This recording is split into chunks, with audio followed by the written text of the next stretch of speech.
Hey guys, so you got a non-AO scope. Well, today I'm going to show you how to get it zoomed at its full power. For mine, it's 9 times zoom. And how to get it in focus when you're all the way out at that zoom level. So as you know, if you have a cheap scope like me, right here I have my base model Optima 3:9 by 32, which came with my Hatson 95.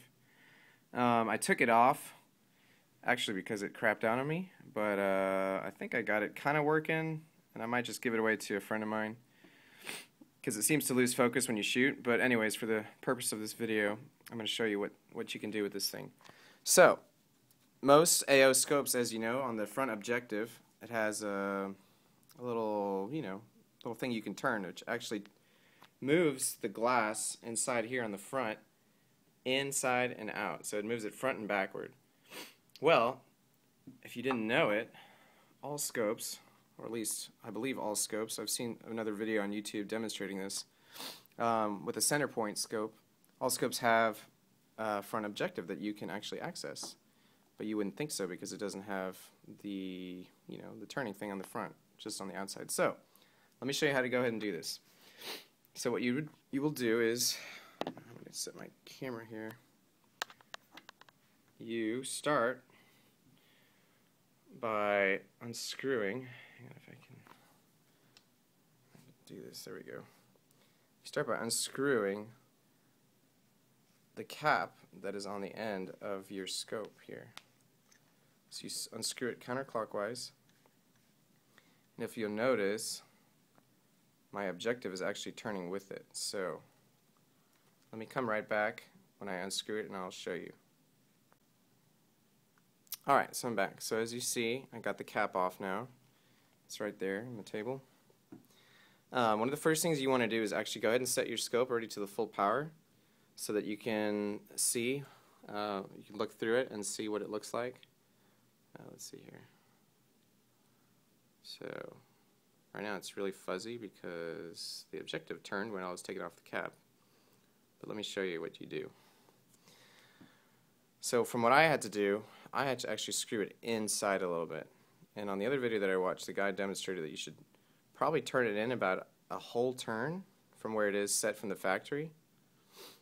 And then adjust your eye relief here by turning this, I believe he said take it outward. So you would turn it counterclockwise, which is what I did.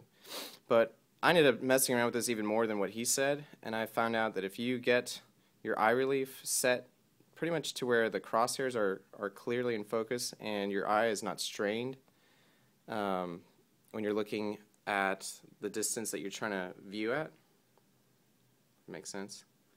So once you get that set in your scope, then from there you can pretty much lock that in place on your eye relief and just do all your focusing here. So if you're trying to go out, say, 100 feet or 100 yards, sorry, start screwing it in clockwise until when you're looking through your scope, you start seeing it get clear. So I'm gonna do that now.